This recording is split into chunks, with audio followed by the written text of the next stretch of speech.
Welcome back for another video. In today's video I'll be running through the Gameweek35 Team Selection, the transfer plans and thoughts heading into this game week. If you missed the Gameweek35 who to buy video, make sure you give that a watch too, a link will be on screen at the end. Thank you again for all the ongoing support this season. If you enjoy the content, consider subscribing and like the video. Before we jump in, today's video has been sponsored by FPL, which is a completely free live score app. Link below where to get it. From an FPL perspective, the app has some unbelievable features to enhance your football and FPL experience. When viewing the lineups, there's a fantasy button which you can tap, and this switches from player ratings to their FPL points for that game. I can't believe FPL doesn't have this feature themselves, where you can view the entire 11 plus their points for a complete overview. The app doesn't just alert you to goals, but it can also alert you for assists.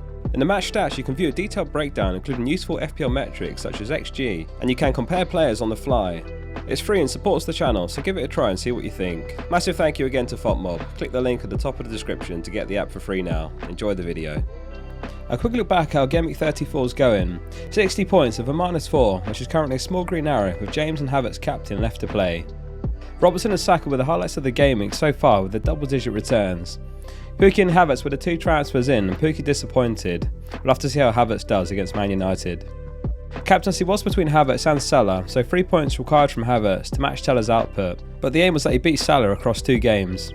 Man United reportedly have had a lot of first-team players, including Sancho, Fred, Maguire, Shaw and Pogba, so let's hope Havertz starts again and does better. On to the Gameweek35 team selection and transfer plans. Ramsdale starts in goal for the away trip to West Ham.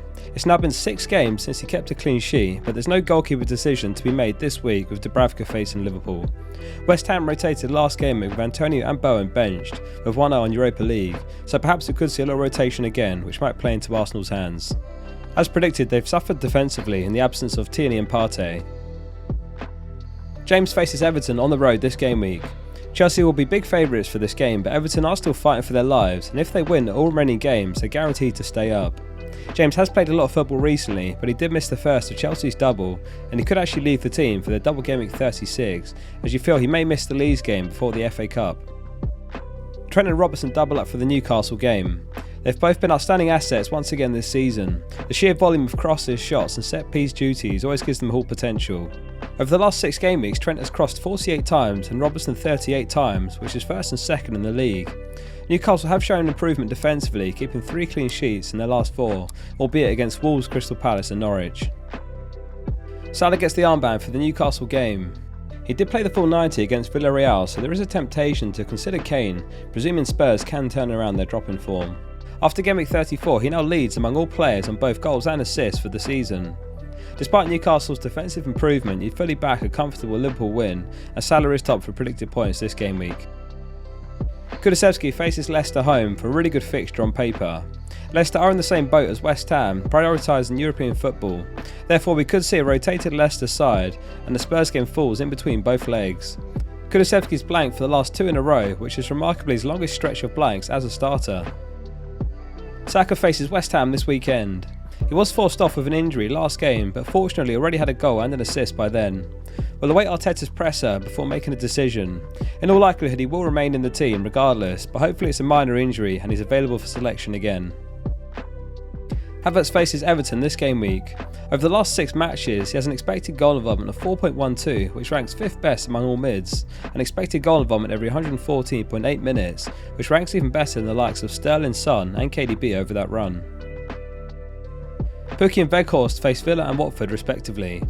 Villa's underlying numbers defensively have been good recently, so it could be a tough test for a Norwich side that look all but relegated. Weghorst has been a pleasant surprise recently. In the last 3 games since Dyche's sacking, Weghorst is top among all forwards for expected goal involvement on 2.75 XGI.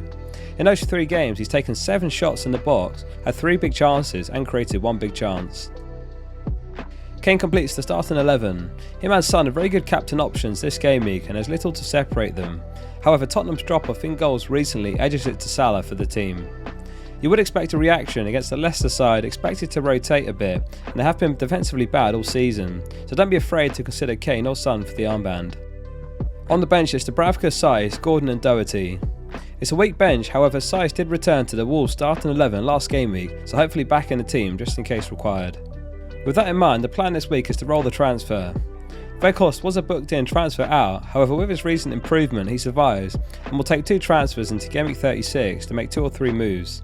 We found out today that Man City will double in Gameweek 36 and the team currently has no Man City assets, so there's a few options to bring in. That wraps up today's video, thanks for watching. Please consider subscribing to the channel and liking the video if you enjoyed it.